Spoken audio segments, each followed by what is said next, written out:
नमस्कार, आप देख रहे हैं TV9 और मैं हूं आपके साथ खुशबू झा।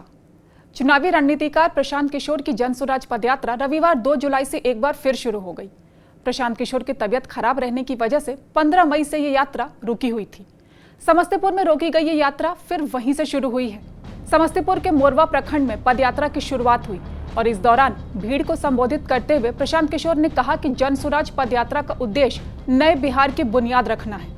जमीनी स्तर पर लोगों से बातचीत के जरिए बेरोजगारी, पलायन, कृषि, शिक्षा और स्वास्थ्य जैसे मुद्दों पर 15 सालों के लिए पंचायत स्तर पर बिहार के विकास का प्लान तैयार करना है। प्रशांत किशोर ने आगे ये भी कहा कि एक अच्छी सोच और व्यवस्था को लेकर पदयात्रा शुरू की गई है। इस यात्रा के जरिए समाज में अच्छी सोच वाले व्यक्ति की तलाश की जाएगी। इसके साथ ही मोरवा के यूथ क्लब ब्लॉक कोऑर्डिनेटर्स के लिए मतदान भी किया गया।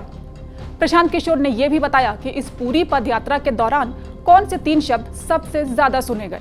पूरी पदयात्रा के दौरान 3 सबसे ज्यादा सुने जाने वाले शब्द हैं, वो है अफसरशाही, भ्रष्टाचार और पीसी।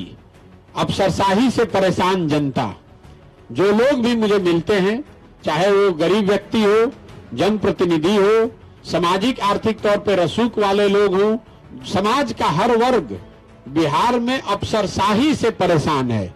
अफसरशाही से परेशान जनता, ये दिन में हम लोग को कई बार सुनने को मिलता है।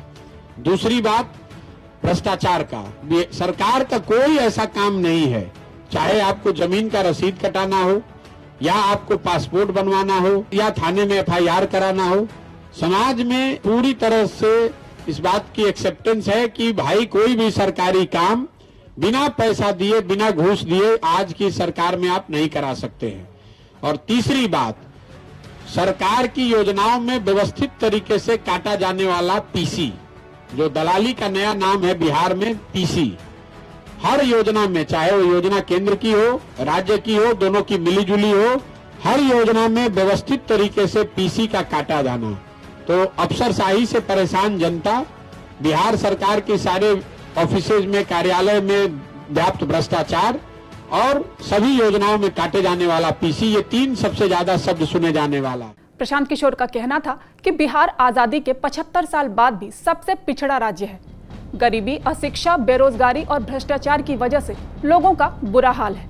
अपनी पदयात्रा के दौरान पीके लगातार बिहार के राजनेताओं को निशाने पर लेकर सूबे की समस्याओं को जनता के सामने लाते रहे हैं। उनकी कोशिश रही है कि जनता के साथ ही उनकी समस्याओं को सुना जाए और उसे समझा जाए। जन स्वराज पदयात्रा 2 अक्टूबर 2022 को शुरू हुई थी। पीके अब तक 7 जिलों में 2800 किलोमीटर से ज्यादा पैदल यात्रा कर चुके हैं। शुरुआत में प्लान 3500 किलोमीटर की यात्रा करने का था। बाद में जैसे जैसे जनता का जुड़ाव होता गया, उसी के साथ पदयात्रा का यह सफर आगे बढ़ता गया।